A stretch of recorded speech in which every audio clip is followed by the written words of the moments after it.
The given type of cells are found in all of the following parts of respiratory tract except means हमें mucus sales नज़र आ रहे हैं और हमें सीलिया नज़र आ रहे हैं, तो ट्रेकिया में भी पाए जाते हैं, ब्रोंकस में भी पाए जाते हैं, नेसल कैविटी में सिवाय एल्यूलस के अलावा हर जगह पाए जाते हैं, तो इसलिए इसका करेक्ट आंसर बी है। The table below shows the percentage of oxygen gas in inspired and expired air. Inspired में 21% है और एक्सपायर में 16.4 है, तो डिफरेंस क्या है? Because of the utilisation of oxygen gas in energy production.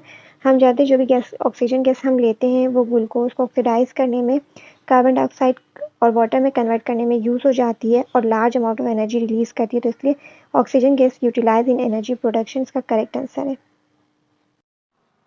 Next question, with respect to habitat, xerophytes are plants which successfully survive in deserts. क्यों? क्योंकि उनके पास सनकन स्टोमेटा होते हैं, थिक वैक्सी क्यूटिकल होती है और सिक्यूलेंट ऑर्गन्स होते हैं जो उनको हेल्प करते हैं डिजर्ट्स में सर्वाइव करने के लिए। Means A is the correct answer, that is deserts.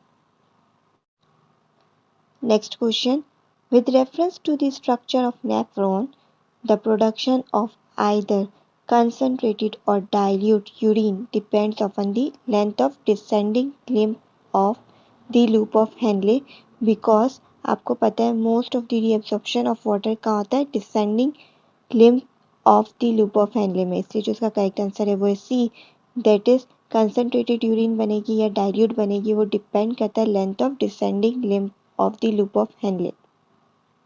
Next question, thalamus act as a relay center between various parts of brain and spinal cord.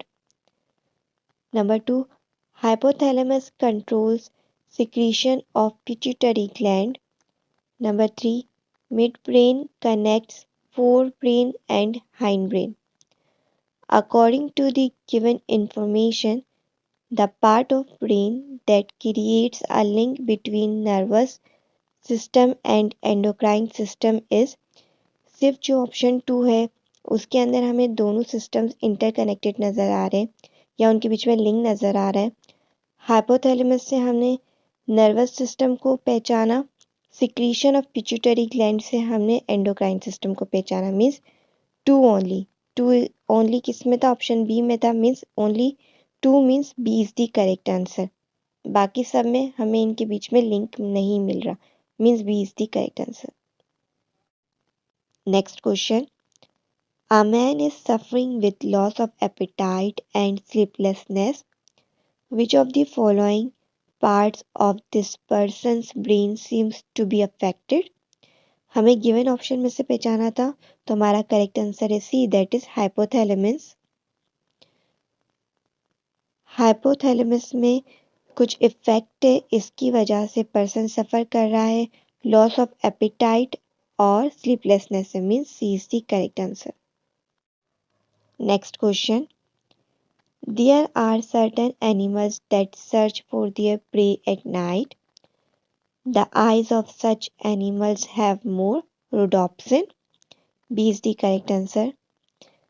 As you know, rod cells क्या होते हैं? Sensitive होते हैं dim light से, और rod sales के अंदर pigment होता है rhodopsin, means B is the correct answer. Next question, an excessive production of thyroxine in human may result in increased energy production. Hyperthyroidism is caused by overproduction of thyroxine. Its symptoms are increase in energy production, increased heartbeats, frequent sweating and shivering of hands. तो हमारे given options में option C सही था, उसके symptoms के मुताबिक, means C is the correct answer, that is increased energy production.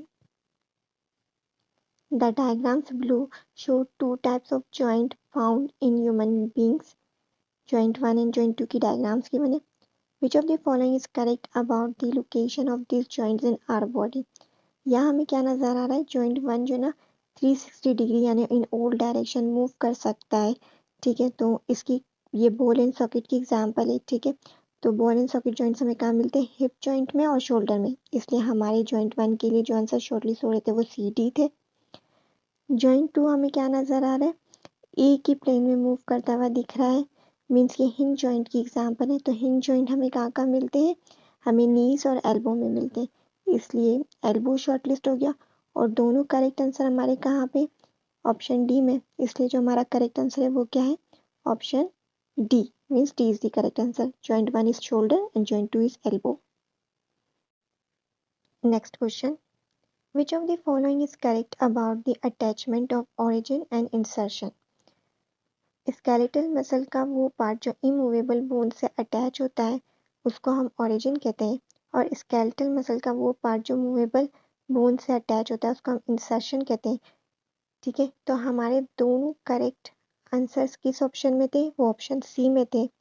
ठीक है, इसलिए जो हमारा करेक्ट आंसर है वो है सी है, that is origin is attached with the immovable bone and insertion is attached with the movable bone, means C is the correct answer. Next question. The diagrams below show two states of a joint. एक normal joint नजर आ रहा है और एक diseased joint नजर आ रहा है. The above diseased condition of the joint has occurred due to the low production of synovial fluid is the correct answer. कि मतलब हमें नॉर्मल जॉइंट और डिजीज जॉइंट नज़र आ रहे हैं, तो डिजीज जॉइंट हो रहा है तो वो किस वजह से हो रहा है, वो इस वजह से हो रहा है कि लो प्रोडक्शन हो रही है साइनोवियल फ्लूइड की, mean C is the correct answer. For pollination through insects a plant should have, means जो इंसेक्ट पॉलिनेटेड फ्लावर्स होते हैं उनके पास क्या होता है, उनके पास होता है B, that is pin head shaped stigma, B is the correct answer. बाकी जो तीनों ऑप्शन है ए सी डी वो किससे रेलेवेंट है, वो विंड पॉलिनेटेड फ्लावर से रेलेवेंट है, that is small sized flowers, stamens hanging out of petals, light and smooth pollen grains, ये सारी कैरेक्टरिस्टिक्स हेल्प करती है विंड पॉलिनेटेड फ्लावर्स को। चूंकि हमसे इंसेक्ट्स के हवाले से पूछा था इसलिए जो करेक्ट आंसर है वो बी है, that is pin head shaped stigma, B is the correct answer. Next question. The diagram below shows reproductive system of a female rabbit. In which of the parts labeled as W to Z does fertilization of egg and sperm take place? सबसे पहले तो हमें एक diagram दी हुई है किसकी, female rabbit के reproductive system की। हमें पता है फर्टिलाइजेशन कहाँ होती है, फेलोपियन ट्यूब में होती है, तो फेलोपियन ट्यूब वाइट से शो हो रही है, तो मीन्स करेक्ट आंसर क्या है, सी है। ठीक है, C is the correct answer, means fallopian tube में फर्टिलाइजेशन होती है और वाई इंडिकेट कर रहा है सी को, तो इसलिए हमारा करेक्ट आंसर सी है। Next question. Formation of a sperm from a spermatids involve formation of acrosomes, correct answer है। फर्स्ट मियोटिक डिवीजन में आपको पता है सेकेंडरी स्पर्मेटोसाइट्स बनते हैं और सेकेंडरी मियोटिक डिवीजन के अंदर हमारे पास स्पर्मेटिड्स बनते हैं। तो जब स्पर्मेटिड्स कन्वर्ट हो रहे होते हैं स्पर्म्स में तो क्या बन रहा होता है, formation of acrosomes, means B is the correct answer.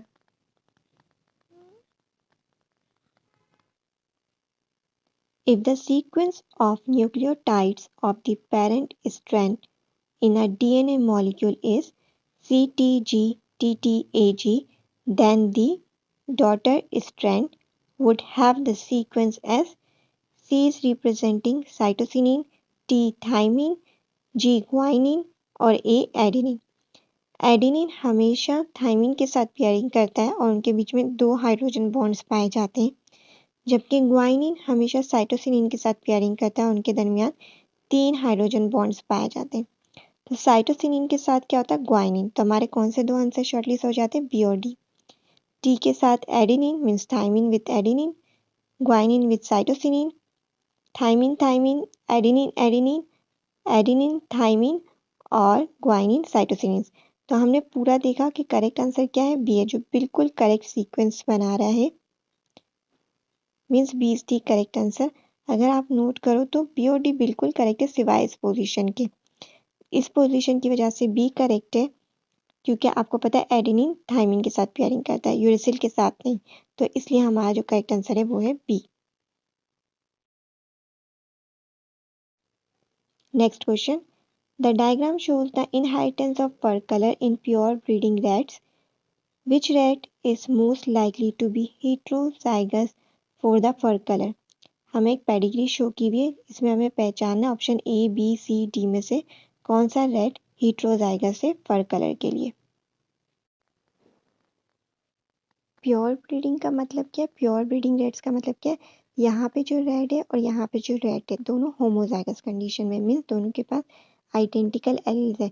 Means ये वाला जो रेड है ए, उसके पास दोनों कैपिटल भी होंगे और इस वाले रेड के पास भी दोनों सेम अलील होंगे, दैट इज स्मॉल बी। और आपको पता है रिसेसिव कलर हमेशा होमोजाइगस कंडीशन में ही शो होते हैं, तो इसलिए बी में भी होमोजाइगस कंडीशन होगी और डी में भी होमोजाइगस कंडीशन होगी।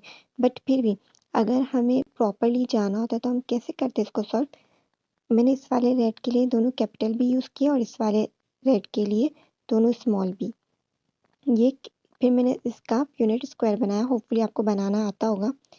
ये कैपिटल बी यहाँ पे आ गया और ये कैपिटल यहाँ पे भी आ गया। इसी तरह ये स्मॉल बी यहाँ पे और ये स्मॉल बी यहाँ पे, सेम ये कैपिटल बी यहाँ पे, ये सब कैपिटल बी यहाँ पे, ये स्मॉल बी यहाँ पर और ये स्मॉल बी यहाँ पे। तो हमें क्या नजर आ रहा है? चारों जो हमारे पास ऑफस्प्रिंग है वो ब्लैक है बट इन हेटेरोजाइगस कंडीशन में, इसलिए जो हमारा करेक्ट आंसर है वो क्या है? सी है। सी में जो हमें रेड मिल रहा है वो हेटेरोजाइगस मिल रहा है और हमसे सवाल में यही पूछा था कि हेटेरोजाइगस कौन है इनमें से, तो सी इज द करेक्ट आंसर, क्योंकि डी आपको पता है होमोजाइगस कंडीशन में ही पॉसिबल था और बी भी। फिर भी जब हमने इन दोनों को क्रॉस किया, ठीक है, मीन्स हेटेरोजाइगस रेड्स को, तो हमारे पास क्या मिल रहा है? 3 ब्लैक और 1 वाइट। मीन्स ये क्या है? होमोजाइगस है, ये भी होमोजाइगस है और ये भी होमोजाइगस है।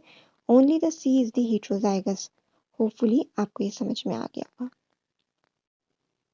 Next question, which of the following is an example of incomplete dominance? Incomplete dominance is the situation where in heterozygous genotype both the alleles expressed as a blend mixture and neither allele is dominant over the other. As a result of this blending, an intermediate phenotype is expressed. तो हमें इस definition को मद्देनजर रखते हुए answer पहचानना था। तो फर्स्ट ऑप्शन में हमें black and brown eyes colour parent के फिनोटाइप है और ऑफस्प्रिंग में हमें ब्राउन नजर आ रहा है, तो कोई इंटरमीडिएट नजर नहीं आ रहा है, पेरेंट का ही नजर आ रहा है।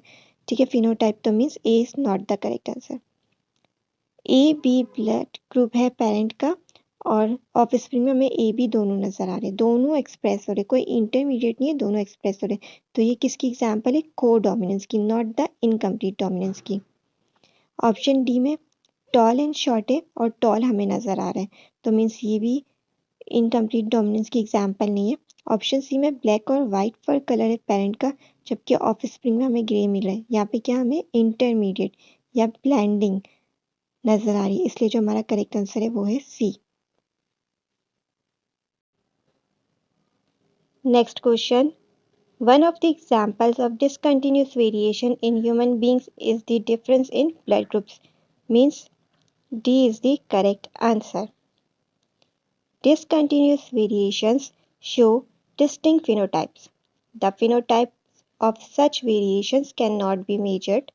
The individuals of a population either have distinct phenotypes which can be easily distinguished from each other. In the given food web, the missing living organism X can be A/N. हमें एक food web given है जिसमें हमें x को identify करना है। Producer को जो ईट करते हैं वो कौन होते हैं? हर्बीवोर को जो ईट करते हैं वो कार्निवोर्स होते हैं। हमें इन given option cat, cow, zebra और एलिफेंट में से पहचानना है कार्निवोर, तो वो एक ही ऑप्शन है, दैट इज ए, कैट। जो कार्निवोर है, काउ, ज़ेब्रा और एलिफेंट क्या हर्बीवोर है, प्लांट को ईट करते हैं, एनिमल्स को नहीं। Cat is only carnivore, that's why the living organism X is cat, जो रैबिट को ईट कर रही है, means A, cat is the correct answer. Next question, for the given food chain the pyramid of numbers will be shown as. pyramid of number हमें पहचानना है और एक फूड चेन गिवन है, tree, grasshopper, mice, bird. Suppose चंद tree है या सिर्फ एक ट्री है जिसपे बहुत सारे ग्रासहॉपर होंगे, उन बहुत सारे ग्रासहॉपर को कुछ माइस ईट करेंगे, उन कुछ माइस को बहुत ही कम बर्ड्स ईट करेंगे। तो जो बेस्ट ऑप्शन है आंसर्स में से वो ऑप्शन ए है, that is our correct answer. Suppose एक ट्री है, उस पर कुछ 50 ग्रास हॉपर्स है, उनको कुछ 10 माइस ईट करे, उन 10 माइस को कुछ 2 और 3 बर्ड ईट करिए, तो that's why A is the correct answer. Option D में ट्री और ग्रास हॉपर तो चलो हम मान ले सही, बट माइस और बर्ड इतने ज़्यादा नहीं हो सकते, that's why it is incorrect. Option C में ट्री की तादाद बहुत ज़्यादा दिखाई है, ऑप्शन सी और बी इसलिए इनकरेक्ट हो गए, तो जो बेस्ट करेक्ट ऑप्शन हमें गिवन था वो ऑप्शन ए था, that's why A is the correct answer. Next question, the process which makes use of carbon dioxide present in air is, as you know photosynthesis में carbon dioxide और water combine होते हैं in presence of sunlight and chlorophyll to produce glucose and oxygen, तो that's why correct answer is B, that is production of glucose is the correct answer.